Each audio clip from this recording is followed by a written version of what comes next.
नमस्कार, स्वागत आहे तुमचं द शुभांगी लाईफस्टाईल या यूट्यूब चॅनलमध्ये. सुगरण महिलांची खास रेसिपी ह्या सिरीजमध्ये मी घेऊन आली आहे एकदम छान आणि चविष्ट रेसिपी. आजची रेसिपी आहे माझ्या नंदेच्या हातची.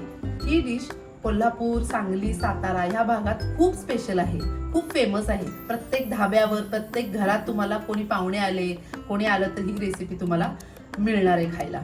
तर आपण बघूया कशी करतात ही रेसिपी. खास आमच्या नंदेच्या हात. माझी नणंद अख्खा मसूर इतक्या छान बनवतात, एकदा खाल्लं की चव एकदम ती कायम लक्षात राहणार आहे, अशा बनवतात. चला तर मग आपण बघूया. वंस करायची सुरुवात. साहित्य काय काय लागणार आहे सांगाल? अर्धा किलो मसूर भिजवून घेतलाय, त्यासाठी 1 किलो कांदा, सुक्क खोबरं बारीक करून, टोमॅटो 1, लसूण, कोथिंबीर आणि फोडणीसाठी साहित्य. ओके. ते मी सुकं खोबरं नव्हतं म्हणून मी खोबऱ्याची चटणी घातलेली आहे, म्हणून ते लाल दिसतंय.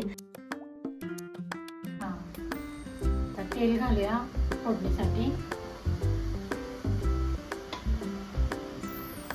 आता कांदा भरपूर आहे म्हटल्यानंतर भरपूर तेल घालायला लागेल ना. तेल भरपूर लागणार. इथे मसूर मी भिजत घातलेला होता सकाळी. मी आता रात्री बनवते तर मी सकाळी भिजत घातलेला आहे, आणि सकाळी करायचं असेल तर रात्री भिजत घालायचा.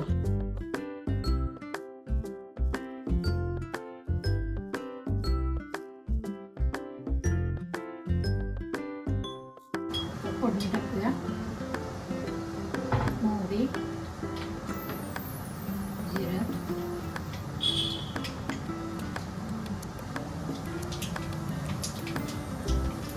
कांदा,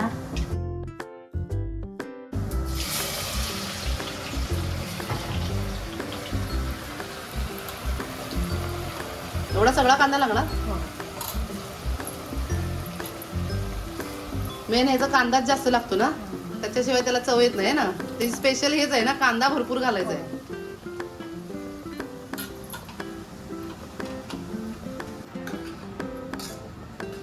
कांदा भाजायला तर वेळ लागणार आहे की नाही, भरपूर कांदा असल्यामुळे. बरोबर.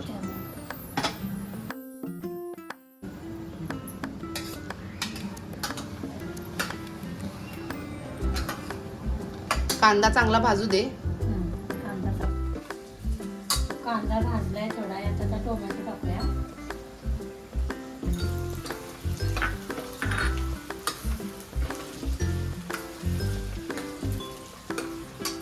थोडा सोडा टाकायचा, अर्धा चमचा. खायचा सोडा. खायचा सोडा. तो कांदा जरा विरघळतो का, थोडासा सॉफ्ट होतो काय सोड्यामुळे.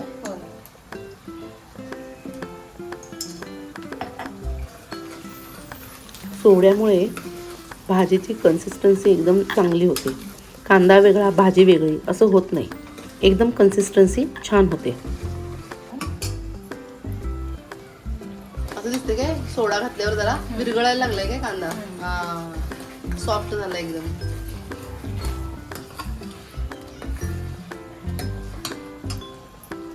आता हिंग, हळद घालूया.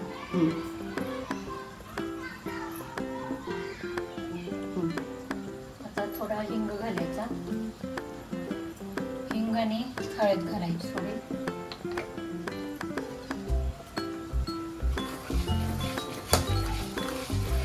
आता लाल मिरची पावडर घालायची का आपली कोल्हापूर चटणी घालायची? थोडा बुक्का पण घालायचा पावडर, काय मिरची पावडर. आता मसूर पण भाजायला घालूया. नितळला काय पूर्ण पाणी त्यातलं.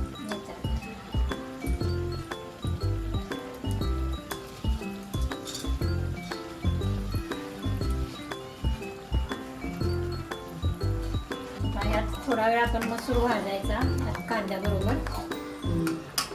नंतर यात टाकायचं लाल तिखट. हे काय खोबरं. हे खोबरं नाहीये म्हणून खोबऱ्याची चटणी घातलेली आहे मी. खोबरं, सुकं खोबरं पूर्ण मी चटणी केली आहे त्याची, त्यामुळे ती खोबऱ्याची चटणी घातलेली आहे मी. तुम्ही सुकं खोबरं घालू शकता बारीक करून. हे आपला कोल्हापुरी मसाला. कोल्हापुरी चटणी किती चमचे? 3 चमचे. हा, चटणी आणि लाल तिखट 2 चमचे. म्हणजे मिरची पावडर नुसती ते 2 चमचे, आणि कोल्हापुरी आपला कोल्हापुरी मसाला आहे तो 3 चमचे. आणि ते काय घातलं? कोथिंबीर आणि लसूण काय? हा, बारीक केलेलं. ओके. ते घालून परत भाजायचं ना हां खूप. ते घालून भाजायचं थोडं.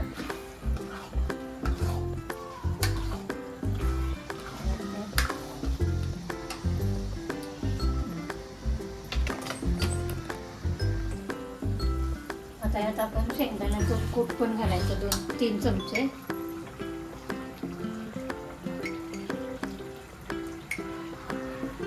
मोठे 3 चमचे. मस्त कलर आलाय हो. काही जण काय करतात, आधी मसुरा शिजवून घेतात आणि मग फोडणी करतात. पण तसं न करता आपण फोडणीमध्येच तो कच्चा मसुरा टाकायचा आहे आणि कुकरला आपण 3 ते 4 शिट्ट्या देऊन शिजवून घ्यायचं आहे. अशा पद्धतीने मसुरा शिजवल्यानंतर ह्याला एकदम वेगळीच चव येते आणि खूप छान टेस्ट लागते. आता यात थोडं चवीनुसार मीठ घालूया.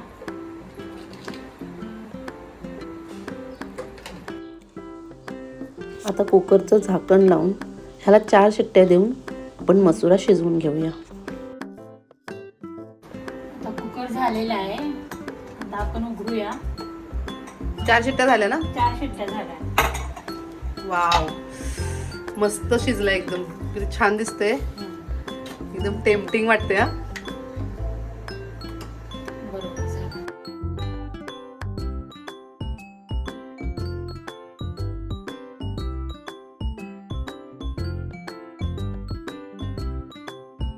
नंतर ह्यात थोडी कोथिंबीर घालूया.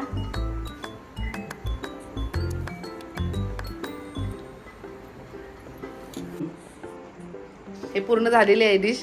एकदम छान बनवलेली आहे. आम्ही गव्हाच्या पिठाच्या फुलके बनवलेले आहेत. त्याच्यासोबत रोटी बरोबर खूपच छान लागतं आणि भातासोबत तर खूपच छान लागतं. तर मैत्रिणींनो, आजची कोल्हापुरी स्पेशल अख्खा मसूरची रेसिपी तुम्हाला कशी वाटली ते मला नक्की कमेंट करून सांगा. आवडली असेल तर व्हिडिओला लाईक करा आणि आपल्या मैत्रिणींना नक्की शेअर करा. अशा सुगरण महिलांच्या खास रेसिपीसाठी माझ्या चॅनलला सबस्क्राईब करायला विसरू नका. Okay friends, thank you and bye bye.